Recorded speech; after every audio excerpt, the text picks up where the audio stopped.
दोस्तों, क्या आपको नहीं लगता कि जीवन में हमें प्रगति करने से हमें बाहर की ताकतों से ज़्यादा हमारे अंदर की नकारात्मक ताकतें रोकती है? आलस करना, घमंड करना, दूसरों को घृणा करना, नेगेटिव माइंडसेट रखना इत्यादि बुरी ताकतें हमें हमारे जीवन में धीरे धीरे पीछे ढकेलती जाती है और हमें पता भी नहीं लगता है। माँ दुर्गा का सबसे मुख्य स्वरूप जो महिषासुर का वध करती है, वो हमें हमारे अंदर के असुर को मारने की एक गहरी सीख दे जाती है, जिसके बारे में आज इस वीडियो में हम लोग चर्चा करने वाले हैं। वीडियो बहुत ही रोचक होने वाला है, इसीलिए वीडियो को आखिर तक ज़रूर देखिए। आज हम माँ दुर्गा के 9 स्वरूपों में से जो 6वां स्वरूप है माँ कात्यायनी, इनके बारे में चर्चा करने जा रहे हैं। मैं हूँ राजेश मजुमदार और इंडियन ट्रेजरी ऑफ विजडम पे आप सभी का स्वागत करता हूँ मैं।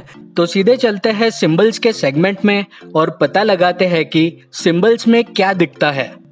अगर आपको इस चैनल का कंटेंट अच्छा लगता है और अभी तक आपने सब्सक्राइब नहीं किया हो तो तुरंत सब्सक्राइब बटन पर क्लिक कर दीजिए और रेगुलर अपडेट्स मिलने के लिए बेल आइकन को जरूर दबाना। माँ कात्यायनी के रूप में दुर्गा माँ को नवरात्रि के 6वें दिन पूजा जाता है और आपके स्क्रीन पर आपको इनकी छवि दिख रही होगी और यही वो देवी है जिनको हम महिषासुर मर्दिनी के नाम से जानते हैं। माँ कात्यायनी के चिन्हों में कभी 4 हाथ तो कभी 10 हाथ तो कभी 18 हाथ भी दर्शाए जाते हैं और वामन पुराण में इनकी पूरी कहानी मिलती है जहाँ ये महिषासुर का वध करती है। आइए इनकी कहानी संक्षेप में सुनते हैं और इनके नाम को लेकर भी आगे चर्चा करेंगे। तो महिषासुर नाम का असुर बहुत विनाशकारी था और सारे देवताएं महिषासुर के ऊपर बहुत क्रोधित थे और इस क्रोध से जो ऊर्जा निर्मित हुई वो ऊर्जा एकत्रित होकर एक स्वरूप लेती है और ऋषि कात्यायना के आश्रम पर जा पड़ती है और ऋषि कात्यायन के आश्रम में दुर्गा माँ का जन्म होता है और दुर्गा माँ के ये स्वरूप का इस आश्रम में जन्म लेने के कारण ही इनका नाम पड़ा माँ कात्यायनी। उसके आगे की कहानी है कि सारे देवताओं ने फिर मिलकर के देवी को अलग अलग अस्त्र शस्त्र और वरदान दिए और कात्यायनी देवी ने फिर कई दिन महिषासुर से लड़ाई करते हुए महिषासुर का वध कर दिया। उसके बाद उनका नाम पड़ा महिषासुर मर्दिनी। अब दोस्तों, निश्चित ही ये कहानी आपने कई बार सुनी होगी और कहानी बुराई के ऊपर अच्छाई की जीत का एक प्रतीक निश्चित ही है, परंतु हम सभी को थोड़ी और गहराई में जा करके समझने की कोशिश करनी चाहिए कि ये असुर और उनके वध की कहानी हमें क्या सीख दे जाती है, खास करके महिषासुर वध। सबसे पहले शुरुआत करते हैं माँ कात्यायनी के नाम से। इस नाम का सरल अर्थ होता है ऋषि कात्यायनी के आश्रम में जिसका जन्म हुआ, लेकिन इस नाम का जो पहला शब्द है का, इसका मूल अर्थ संस्कृत में होता है ब्रह्मन यानी परमात्मा, ईश्वर। तो इस प्रकार कात्यायनी का अर्थ होता है जो परमात्मन में समाई हुई है। वेदांत दर्शन अनुसार हमारे अंदर जो आत्मन होता है वो परमात्मन ही है, यानी ईश्वर से वो परे नहीं समझा जाता है। यानी हम ये कह सकते हैं कि कात्यायनी का अर्थ हुआ हमारे अंदर जो ईश्वर बसते हैं उसमें समाई हुई शक्ति या ऊर्जा। और हमारे असुर जिनका नाम महिषासुर है वो प्रतीक है हमारे अंदर बसने वाले नकारात्मक गुणों का, जैसे क्रोध, लोभ, हिंसा इत्यादि। और महिष यानी एक भैंस को कई ग्रंथों में आलस का प्रतीक भी माना गया है। इनफैक्ट शक्ति की देवियों से संबंधित जितने अन्य असुर हैं वो कहीं ना कहीं हमारे अंदरूनी नकारात्मक ताकतों को ही दर्शाते हैं। शुंभ निशुंभ ये असुर प्रतीक है गर्व और घृणा का। रक्त बीज असुर प्रतीक है हमारे मन मस्तिष्क में गहरे बसे ग्रस्तता यानी ऑब्सेशंस का। चंड मुंड ये प्रतीक है अनुचित तर्क वितर्क का।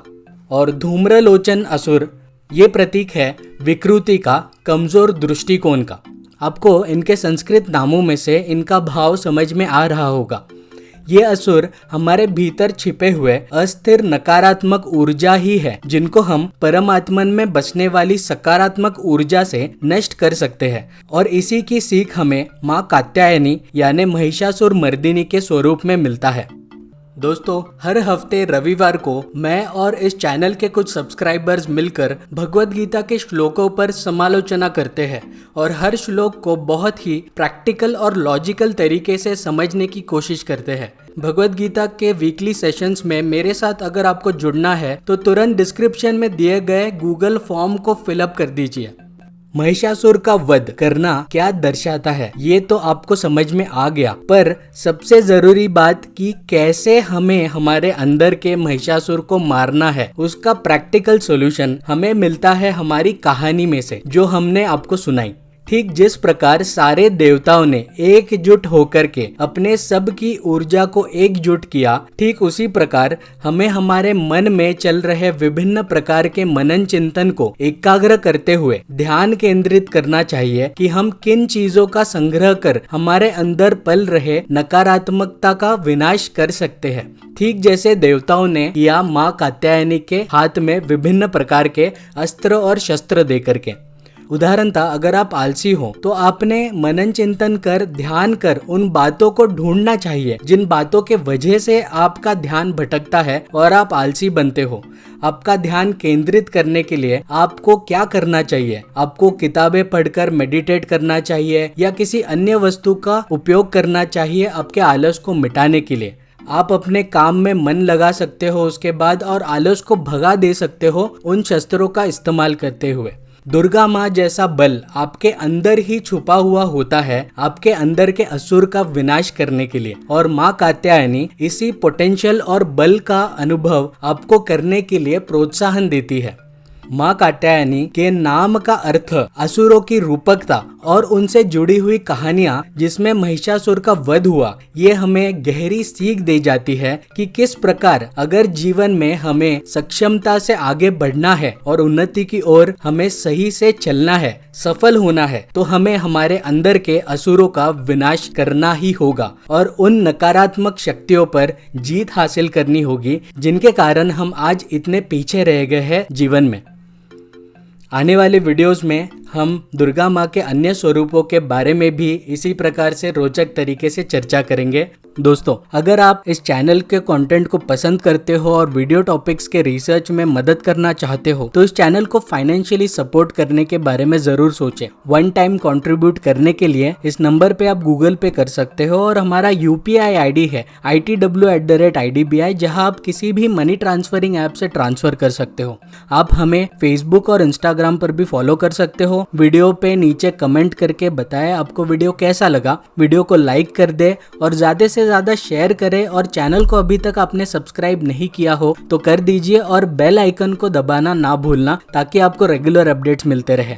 थैंक यू दोस्तों फॉर वॉचिंग एंड जल्दी मिलते हैं अगले वीडियो में।